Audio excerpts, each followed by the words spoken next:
যখন দাদুদের কাছে চলে এলাম, যখন আমরা ওই বাড়িতে জয়েন্ট ফ্যামিলিতে থাকতে শুরু করলাম, যেহেতু তার আগে মানে অ্যাটলিস্ট আমার ছোটবেলায় আমরা ঘন ঘনই দাদু দিদার ওখানে চলে যেতাম, ইট বিকেম ভেরি নর্মাল। মানে আমার আমার অ্যাডজাস্ট করতে এতটুকু অসুবিধা হয়নি এবং আমাকে কেউ কিছু শেখায়নি।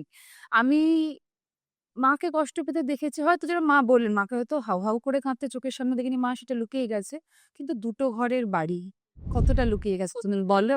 যেটা কানে আসে আর যেটা বুকে ধাক্কা লাগা সেটা তো লেগেছে। তাই জন্য আমি যখন চলে এসেছিলাম, আমরা চলে এসেছিলাম, আমি আমার নাচের টিচার এবং তার নিয়ে আমরা বন্ধুরা মিলে খেলা করছিলাম। আমাকে এসে সহানুভূতি দেখাচ্ছিল কেউ একটা, আহারে বাবার কথা মনে হচ্ছে না? আমি তখন খেলতে খেলতেই বললাম, শোনো আমার মায়ের নামও সতর্পা সেননার, আমার বাবার নামও সেটাও বলেছিল।